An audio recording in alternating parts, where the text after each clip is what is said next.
Lāčplēsis, otrais dziedājums. Šis ir LibriVox ieraksts. Visi LibriVox ieraksti ir brīvi no autortiesībām. Lai uzzinātu vairāk vai piedalītos, lūdzu apmeklējiet LibriVox.org. Lāčplēsis, sarakstījis Andrejs Pumpurs, otrais dziedājums. Lāčplēša pirmais varoņa darbs. Lāčplēsis dodas ceļā uz Purtnieku pili, Aizkraukļa meita, Velna bedre, Staburadze un viņas meitiņa, Koknesis. Sensenos laikos Baltijas zemē, kur teka Daugava līčotiem krastiem, kur mieži līdumi liesmoti dega, dzīvoja laimīga latviešu tauta. Daugavas malā ķeguma galā, kur rumbas upīte Daugavā krītot, caur klintīm izlauza dziļies gravas, stāvēja slaveno Lielvārdu pile. Gadījās kādā jaukajā dienā, kad ziedonis smaidīja tēvijas ārēs, un modrie dzīvnieki kustējās dabā, cēlušies spirkti pēc ziemeļa miega. Jaunekļa meiču gaviles jaucās, ar putnu dziesmiņām blāzmotā rītā. Tie juta dzīvības jaukumu pilnam, dabīgā brīvībā ziedoņa laikā. Lielvārdes kunigs staigāja laukā, ar dēlu abi šai jaukajā dienā. Jau 18. vasara bija, nākusi jaunajam mantniekam tagad. Mācīja vecais jaunajam atzīt, cik tuvu dievība parādās dabā. Iekš viņiem varaniem brīnišķiem spēkiem, debešos, ūdenī, mežā un laukā. Runājot viņi nākuši bija pie tuvas mežmalas, ozolu ēnā. Te vecais nosēdās piekusis būdams, ozolu apakšā zaļajā zālē. Piepeši lācis izlec no meža un metas dusmīgi vecajam virsū. Tam laika nebija turēties pretim, pēdīgo brīdi jau nākušu domā. Ātrumā pieskrien jaunākais klātu, un lācis saķer aiz vaļējiem žokļiem. Ar lielu stiprumu zvēru tas pārplēš, viducī pušam kā kazlēnu kādu. Redzēdams tādu varenu spēku pie dēla, vecākais saka uz viņu: Tu tiešām izredzēts varonis būsi, kā jau ir sludināts tevim pa priekšu. Šodien priekš 18 gadiem pienāca laiviņa Daugavas krastā. No laivas izkāpa cienījams vecis, turēdams rokās tas puisēnu mazu. Jaunekļa soļiem devās uz pili, un manim vēstīja likteņu prātu, šo mazo puisīti pieņemt par dēlu, audzināt viņu par mantnieku savu. Cienījams vecis Vaidelots bija, un teica atradis dziļajā mežā, pie kādas lācenes pienīgām krūtīm, zīžot šo dīvaino cilvēku bērnu, kuram, kā teica, nolemts no dieviem, par tautas varoni vēlāki palikt, priekš kura vārda vien bīšoties visi, tautiešu ļaundari nākamā laikā. Rietruma pusē vareni gari, tas teica, sacēlās pērkonim pretim, kā baigi briesmīgi krustaņiem ragiem, debešos viņi pret austrumu bada. Dievi gan karos, dievi gan dzīvos, bet mūsu tautieši dzīvību zaudēs, un mūsu slavenie varoņi kritīs, cīnoties svešajiem naidniekiem pretim. Vaidelots būdams dzīvoja ilgi pie krīva svētajā Romaves birzē, gan simtas priecīgas skumīgas vēstis nonesu viršaitiem, nonesu tautām. Pēdīgo reizi grūtāko vēsti tev daru zināmu, Lielvārdes kunigs. Nevienas nebija grūtākas manim, darāmas ilgajā dzīvības mūžā. Nesāro daudzi slavenais tautiets, pēc gadu simteņiem modīsies tauta, un seviem brīvību izkaros atkal, pieminot vectēvu slavenos darbus. Nolicis liktenis neredzēt manim, gan savu tautiešu grūtajo jūgu. Raug, saule grimdama aicina mani, Baltijas zeltotā saulīte noriet. Teicis šos vārdus Vaidelots gāja, un laivā iesēdies brauca uz leju. Es domīgi skatījos aizgrautu sirdi, krastmalā stāvēdams braucējam pakaļ. Daugavā krāca ķeguma straume, un laivu mētāja draudošiem viļņiem. Jau saules pēdējie stariņi laidās, laiva ar īrēju pazida straumē. Mūžībā pēc tam aizgāja gadi. Es svēta pildīju likteņa prātu. Par staltu jaunekli pieauga puisēns, Vaideļa dāvināts, tu pats tas esi. Lāčplēsis augsim tevi joprojām, lai paliek vārds šis par piemiņu šodien, ka tēvu izglābi nelaimes brīdī, rādīdams pirmo varoņa darbu. Kumeļu stautu sedlotu koši un smagu zobenu rītā tev došu, ir šķēpu vairogu sudraba piešus, pušķotu cauņādas cepuri arī. Izrīkot šādi ceļā tu dosies uz mūsu slaveno burtnieku pili, pie mana agrākā jaunības drauga, vecajā kuniga burtnieku pilī. Sveicini viņu sacīdams viņam, ka esi vecajā lielvārda mantnieks, no tēva sūtīts mācīties ziņas, slaveno burtnieku gudrības skolā. Laipnīgi burtnieks vecajā pilī, tad tevi uzņems un izrādīs arī, kurš ķirstos glabājas svētajie burti, dodami ziņas par likteni tumšo.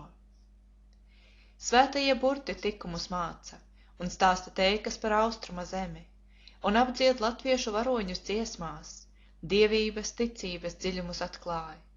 Visas šās ziņas un vēl daudz citas, tur būdams mācīsies 7 gados. Tu arī redzēsi kari kā jāved, kautiņos līdz iesi naidniekam pretim. 2. dienā apsedlots kumeļš pie durvīm stāvēja Lielvārdas pilī. Ar smago zobenu apjozās Lāčplēsis, paņēma šķērpu un vairogu savu, uzlika cauņu cepuri galvā un priekšā nostājies vecajam tēvam, ar dieviem sacīja, dodamies ceļā.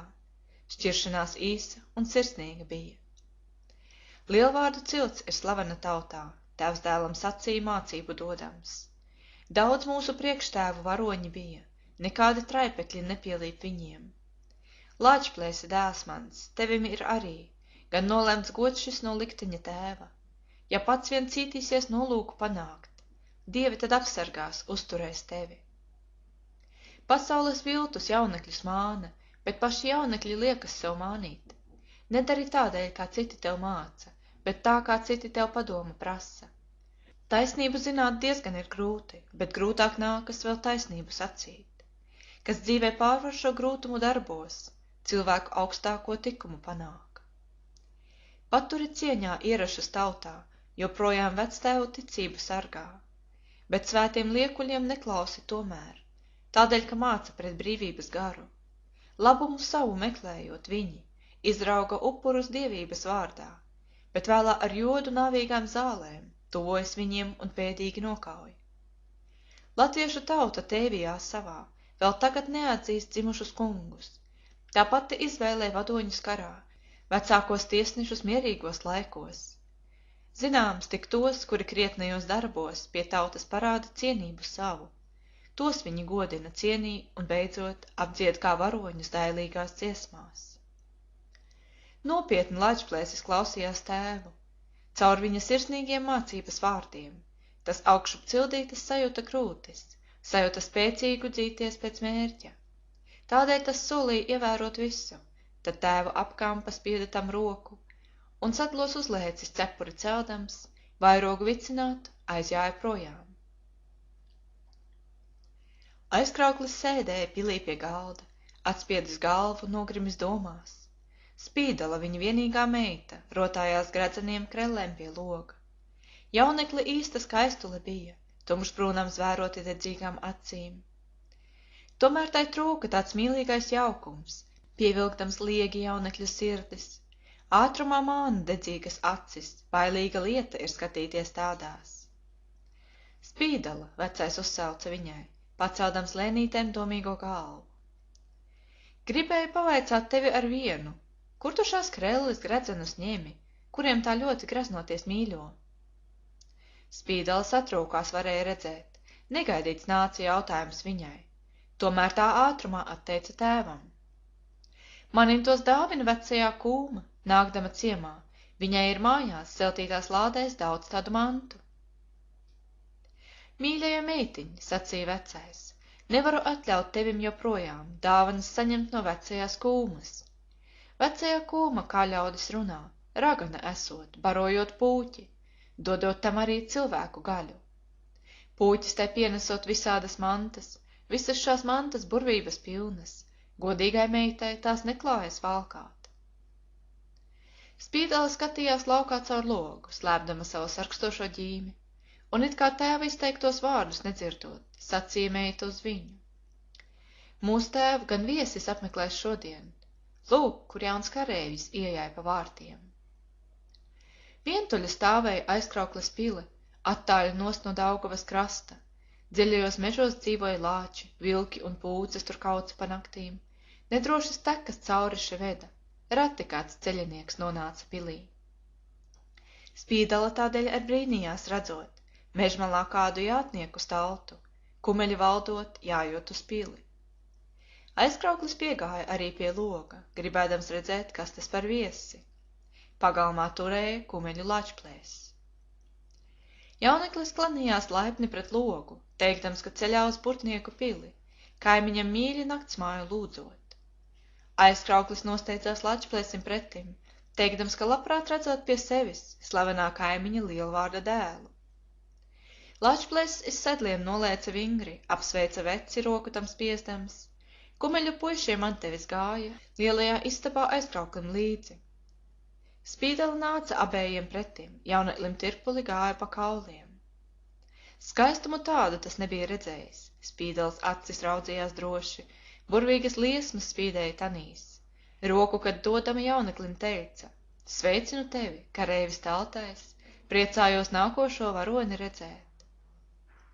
Lāčplēsim pateicot kļūdījās vārdi, Spīdals maidot apgriezās apkārt glodenes kārtā, ātri un viegli. Skatījās atkal no jauna tam acīs, kurš tik vēl nulli redzēja viņas augumu dēļo un greznotu rotu. Meitenes dīvaini lunkanā daba jaunekli tīri mulsināt sāk. Līdz kamēr vecais vēlēja beidzot Spīdalai gādāt par azaidu krietnu. Jaunavai ejot Lačplēsim arī vieglā palika tūliņ ap sirdi. Azaidu ēdot tas tērzēja daudzi, Spīdalai krietni atteikdams pretim. Bailīgais brīdis pārgājis bija. Jauneklis, klausīdams labākai balsī, bruņojās pretim asajām bultām, šautām iz Spīdalas zvērošām acīm. Nakts patam tuvojās nemiera pilna, Spīdala cēlās augšām no galda, teikdama, viņa radusi esot, apgulties iekām vēl pusnakts nākot. Lačplēsis arī noguris būšot, tādēļ to vadīšot guļamā vietā. Labu nakt vecajam Aizkrauklim teicis, jauneklis gāja Spīdalai līdzi.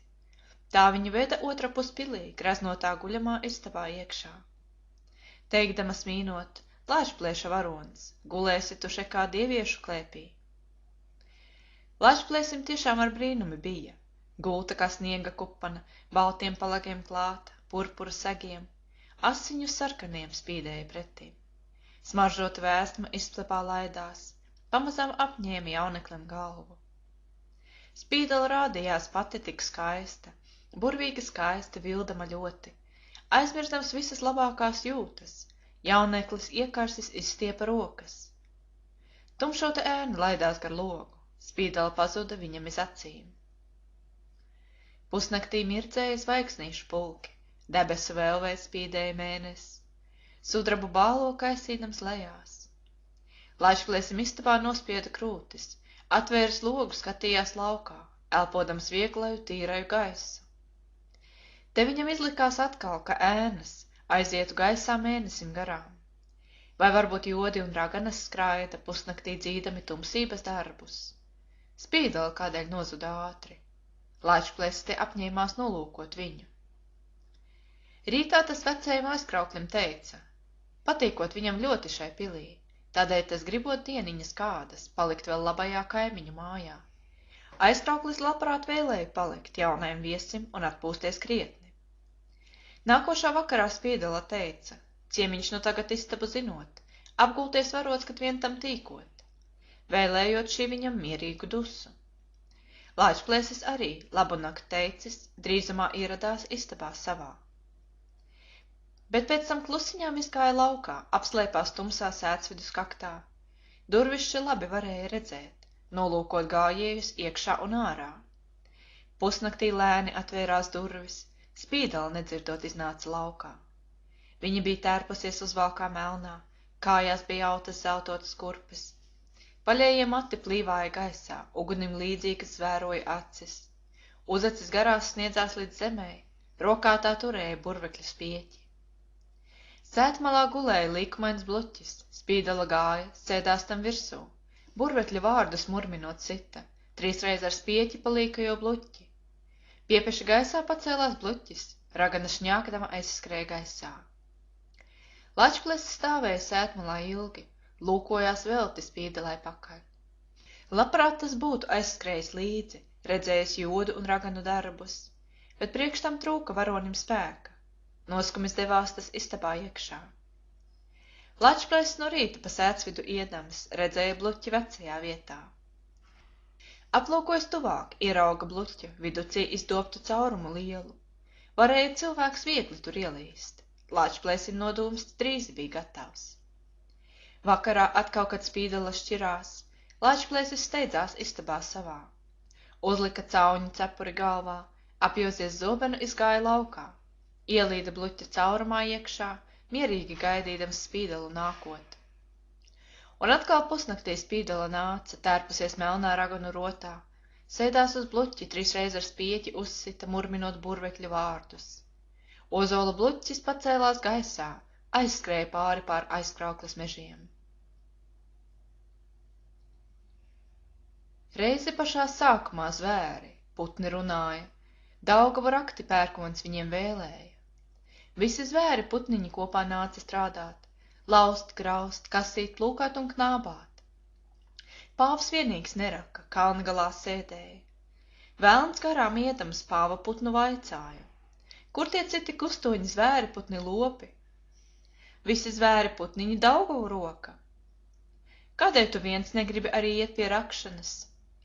Netiek manim slapināt zeltainās kājiņas. Velns ar pāvu nogāja Daugavas lejā, bezdibena bedri raka upes ceļā. Acu mirklī bedrā iegāzās Daugava. Zvēriem putniem bailēs pazuda valoda.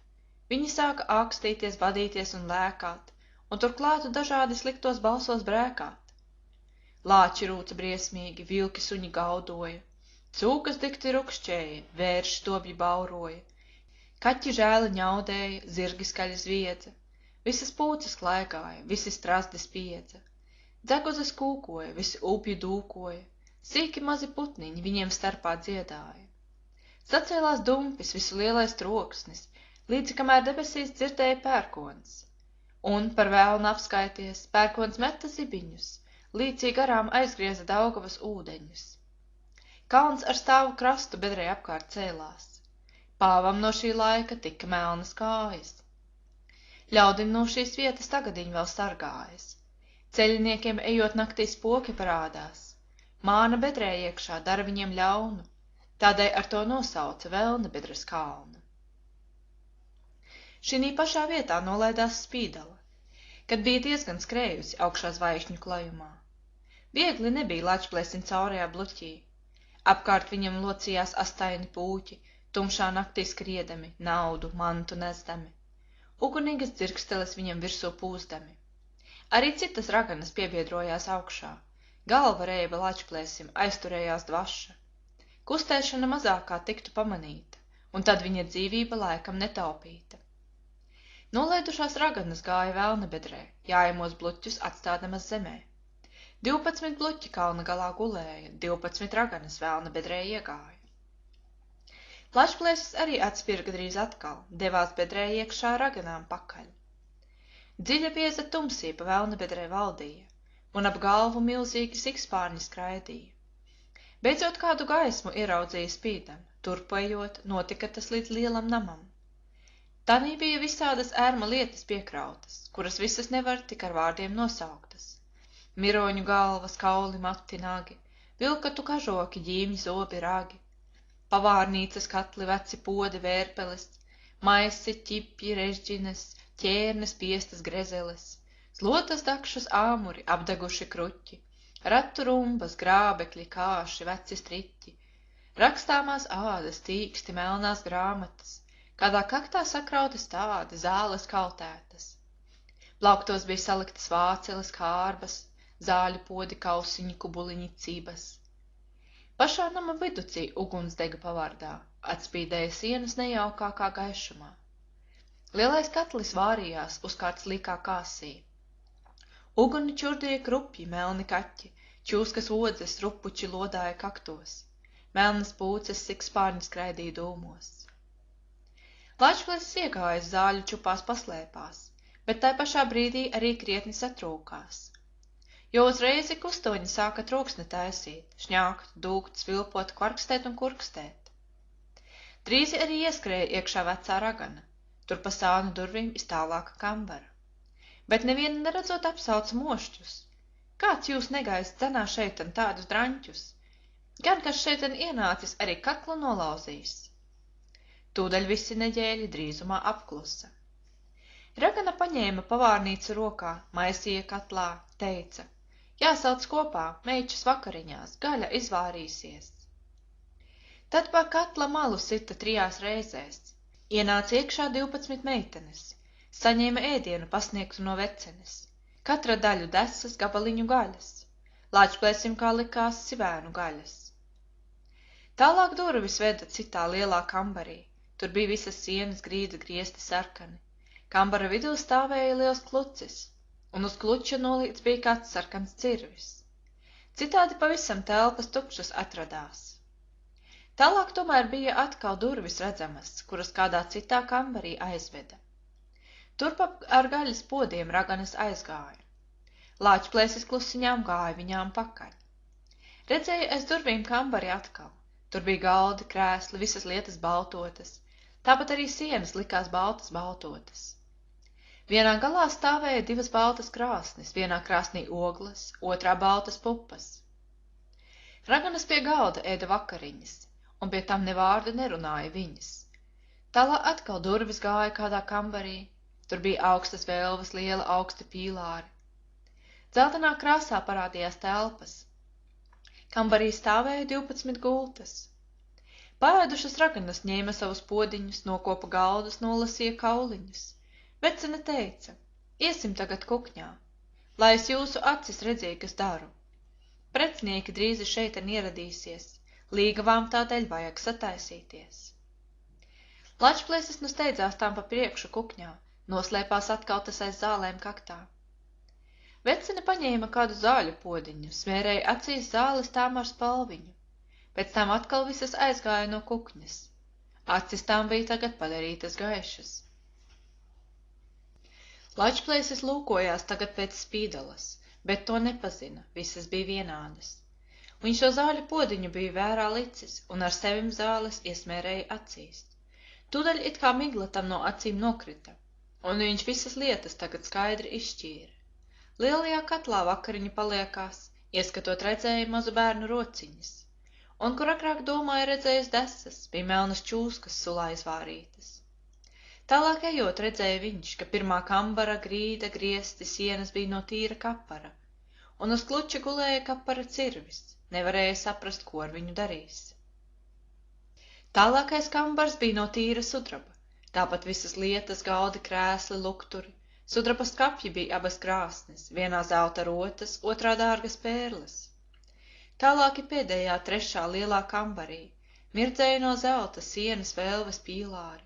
Zelta gultas stāvēja pīlāru starpās, purpura segiem viņas bija sektas. Sudraba kambarī raganas novilka savus garos uzvalkus, it kā pirtī iedamas, kājās vien tik bija visām zelta kurpes. Vecenēs skapjiem ņēma saktas, sprādzes, meitenēm ap kaklu rokām apliktama, viņu slaidos matus pērlēm rotādama. Lāčplēsim par brīnumu ne tik vien spīdala, bet daudzas citas bija tagad pazīstamas. Visas viņas mirdzēja zelta pērļu rotās, visas bija burvīgi, jotiski skaistas. Pušķoties beigušus uzvalkus paņēma, kapara kambarī visas līdzās izgāja. Apstājās ap kluci visas apkārt riņķī. Spīdala ar uzvalku apsedza kluci, paņēmusi cirvi, cirta virsū spēcīgi. Pie tam viņa teica šādus vārdus spītīgi: šodien pirmā cērtu, rītā nepazīšu. Tūdaļ laukā izlēca kundziņš kāds no kluča, apkampa spīdalu, abi kopā aizlaidās prom uz zelta kambari, kur bija gultas gatavas. Citas tāpat darīja, un drīz bija visas līdz ar saviem kundziņiem projām otrā galā. Tiem bija mugurā melni samta svārciņi, uzvilkti kājās zābaciņi spīdoši, 3 stūra cepuras uzliktas galvā, bet aiz ausīm redzami bija mazi ragi. Pēc tam pati vecena teica, klucī cirzdama: šodien cērtu pēdīgā, rītā nepazīšu.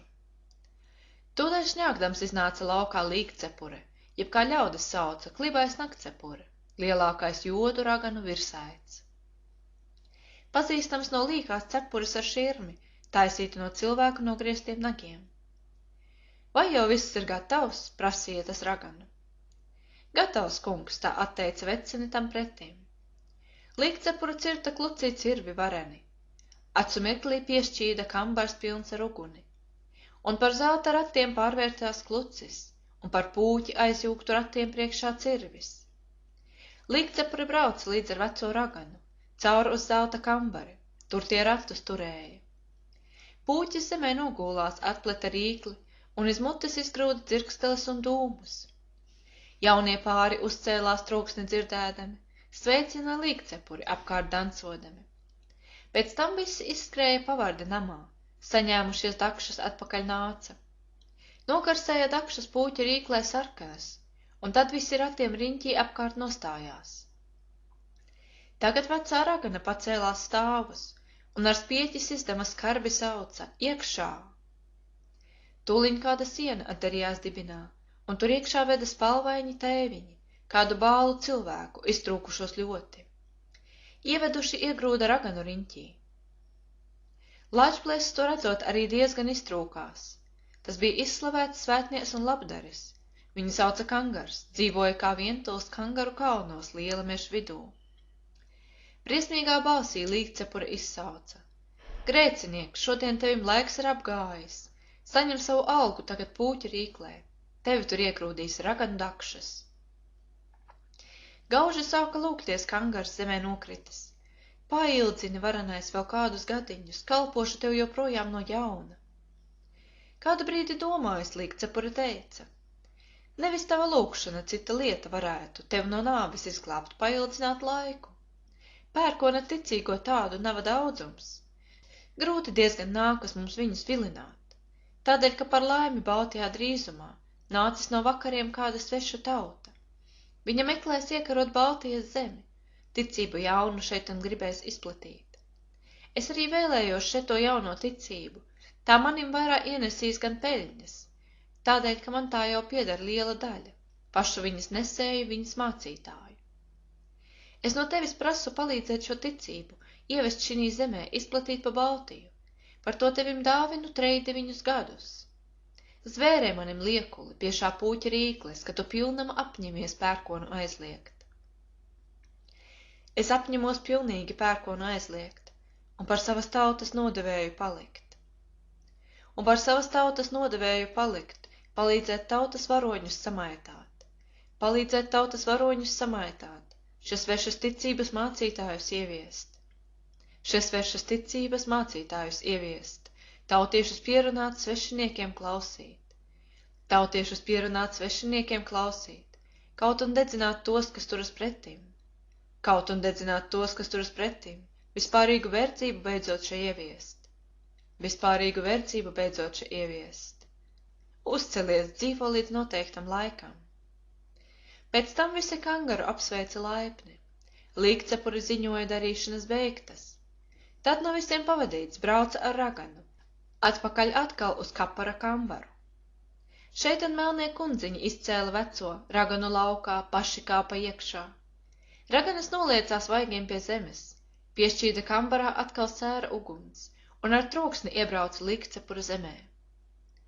Lāčplēsis arī steidzās laukā no šā mājokļa. Aiziedams caur kukņu paņēma tas līdzi, kādu aprakstītu mazu tīstoklīti. Lai tā būtu zīme, ka viņš bijis šeitan, redzējuši visus negantības darbus. Kalna gaisā skaidrajā vieglā viņam palika, tomēr tam žēlums rūgtums sirdi pārņēma. Bluķī atkal ielīdis gaidīja Lāčplēsis, kamēr iznāca Spīdala pārskries uz mājām.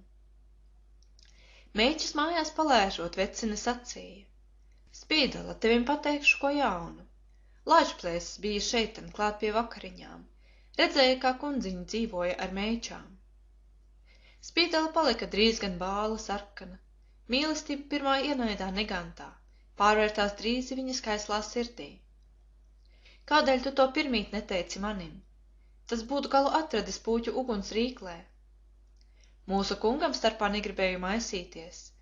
Zināms, dzīvot nebūs tālāki Lāčplēsim. Viņš guļ tavā bluķī gaida, kad skriesi mājā. Jūs ar sērenieti jāiet abas kopā, tālāk uz augšu līdz pat staburagām. Tikušas virs atvara, lec uz viņas bluķa, palaid savu vaļā, burves vārdus sakot. Tas ar visu Lačplēši atvarā iekritīs, kur vēl neviens cilvēks dzīves nav iznācis.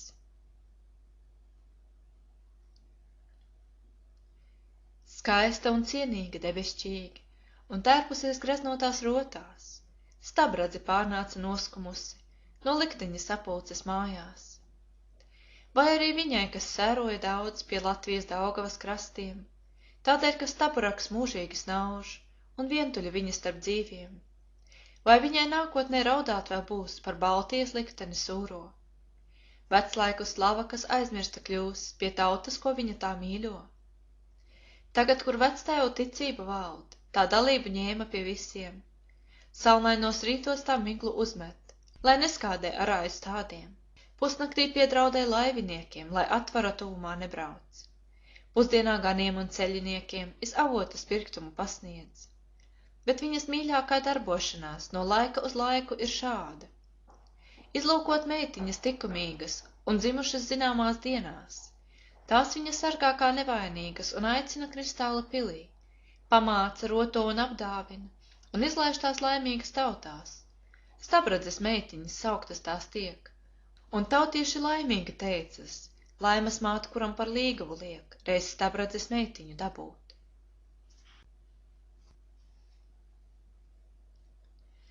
Lačplēsis jau atradās atmozdamies, iekš stabradzes glīmežu gultas, brīnījās apkārt sev skatīdamies un domāja, kur gan tas esot. Gultiņa likās tam līgojoties, kā šūpota ūdeņa viļņiem. Gaismiņa spīdēja zilganota caur kristāla skaidrajām sienām. Istaba ļoti bija izgreznota ar zelta un sudraba lietām. Jaukākā kārtībā sastādītas bija visas šīs brīnuma lietas. Kamēr vēl Lačplēsis atminējās, ka vakarā raganām braucis, durvis it nejauši atdarījās, un jaunava ienāca kāda. Tās seja likās tik piemīlīga, ka neviļot jāsaka bija, līdzīga viņa kā mēnesnīca, ar magoņu ziediņiem jaukta. Tumšzilās acis tai nolūkojās, tik liegi kā austoša diena, bet ilgāk skatot tās parādījās, tik dziļas kā atvara dzelme. Paldotas drāniņas gaišas ilganas, tās augumu aplencas laidi. Mati bija atsieti visulīšiem, tie nolaidās sprogās līdz ceļiem. Lačplēsis domāja, ieraugot to, ka dieviete parādās kāda. Gribēja uzcelties pateikties tai, ka glābusi viņu no nāves. Viņa to neļāva runādama, ka vajagot spēkus vēl taupīt. Pēc tāda tik reta gadījuma tas pilnam vēl neesot izglābts. Debesu radījums saki jau man, kur nokļuvis tagad es esmu. Pastāsti pati, kas esi tu ar, lai zinu, kā godināt tevi. Mani par stabradzes meitiņu sauc, un šī viņas kristālu pile. Tevi tā glābusi ienesa še, kad raganas atvarā meta. Lačplēsim bija it kā debesšķīga, jau laimība pilnītu krūtis. Tagad tas zināja meitiņu šo, tik cilvēka bērnu vien esot. Meitiņa ienesa uzkošamo no plāceņiem pienu un medus, lūgdama Lačplēsis, lai baudot kaut ko. Šī iziešot stabradzē vēstīt.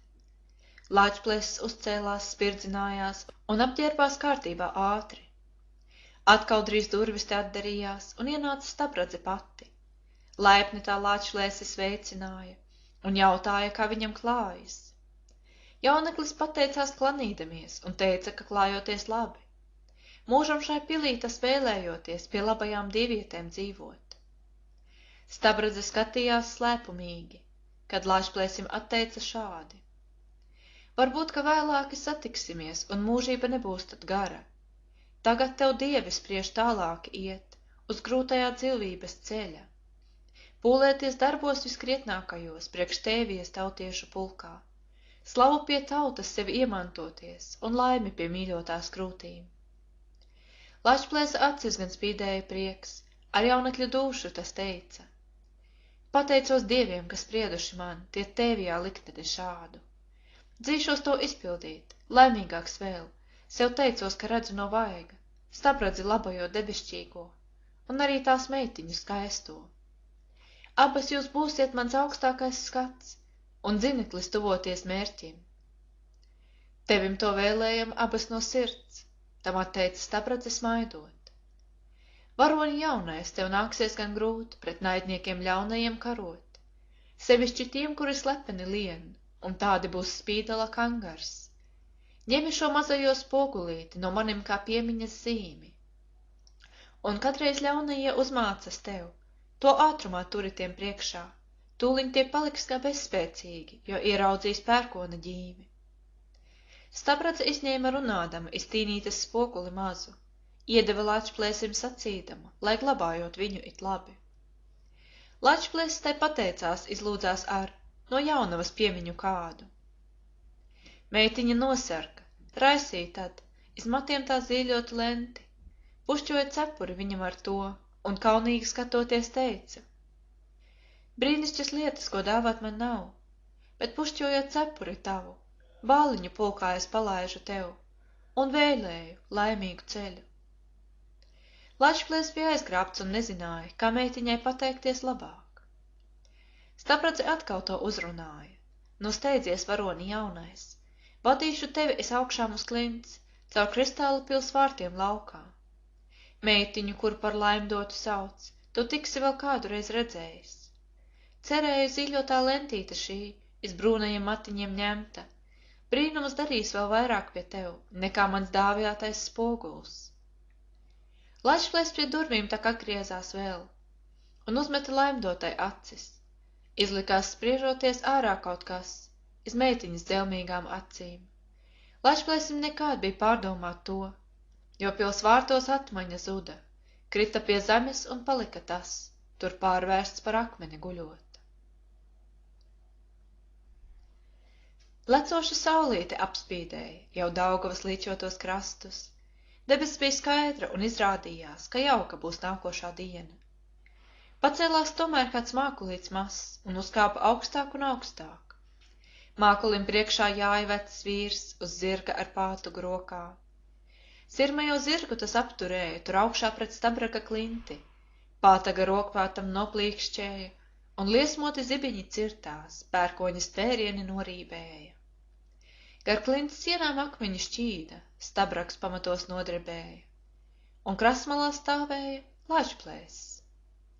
Grūti tam nācās to atminēties, ko piedzīvojis redzējis šai laikā. Tomēr tas atrada pārdomājot, ka nebija tas noticis sapnī. Sevišķi atmiņas divējādas tam darīja iespaidu dziļu. Sievišķu ļaunumi netukumos un sievišķu tikumi augstiem. Joprojām apņēmās sargāties tas no pirmajo kaislības valgiem, iemantot otrajo cienīšanu caur cītību krietnajos darbos. Lejupus staigājot redzēja tas pret Pērses upītes grīvu, krastmalā ļaudis tie ielaiduši bija celtuvi jauniekš ūdens. Taisījās pārcelties, tomēr neviens tie negāja celtuvi airēt. Lāčplēsim arī bija vajadzīgs tikt pār Daugavu otrajā pusē. Tādēļ tas solījās airēt viens pats, lai kāpjot šie citi tik iekšā. Visi nu sakāpa celtuvē drīz, un jauneklis iesāka airēt. Tomēr pie pirmajiem vilcieniem jau tam salūza smagajās airas. Celtuve griezās bez valdīšanas uz lejpusē krācošo straumi. Ļaudis uz celtuves pārbijušies jau redzēja nāvi priekš acīm. Lāčplēsim nebija ko apdomāties, tas iesāka airēt ar plaustīm. Spēcīgi ūdenī iecirstams tās, drīz celtuve iegrieza ceļā. Pētīgi laimīgi pārvilka to pār Daugavu otrajā pusē. Ļaudis nu vareni izbrīnījās par Lāčplēša lielajo spēku. Krastmalā stāvēja jauneklis kāds, kurš iznesa baļķus no meža. Jauneklis bija ar noskatījies šo Lāčplēša spēcīgo darbu. Pienācis gribēja iepazīties ar stiprajo varoni, teikdams: man ir par koknesi ļaudis še sauc un stiprāko jaunekli dēvē, tādēļ, ka būvbaļķus iznesu es uz pleciem no tuvajā meža. Strādājam mestami vaļņus še mēs, ap Pērses un Daugavas jūtīm. Patversmes vajaga cietas še gan, jo turēties gadās pret daudziem. Lāčplēsis tam laipnīgi paklanījās un pateica savējo vārdu, prasīja ceļu uz aizkraukli iet un stāstīja nolūku savu. Drīz vien draudzību noslēdza tie un apņēmās kokneses iet līdzi, kopā ar Lačplēsi izmācīties tās gudrības Burtnieku pilī. Spīteles bailes bija domājamas, kad redzēja 2. dienā Lačplēsis pirktu pie veselības jau nonākam Aizkraukles pilī. Tēvu tā lūdza, lai saņemot viens, tas nākatam uz jaunajos viesus.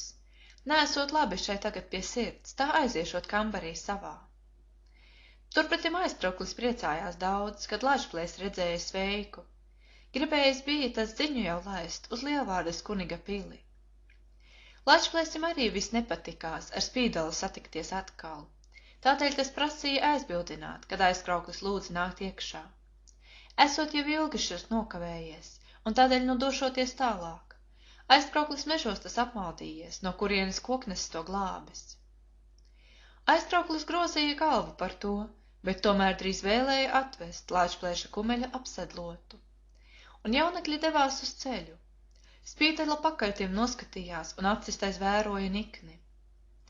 Jāitu līdz austrumam, sacīja tā, gan atriebjot panākšu tevi. Nākošā vakarā notika tie jau slavētā Burtnieku pilī. Burtnieks tos saņēma, izprasīja, no kurienes nākot, ko gribot. Jaunekļi izteica vēlējumos, un Lačplēsis to sveica no tēva. Laipnīgi Burtnieks tad pieņēma tos, kā mācekļus vecajā pilī. 2. dziedājuma beigas.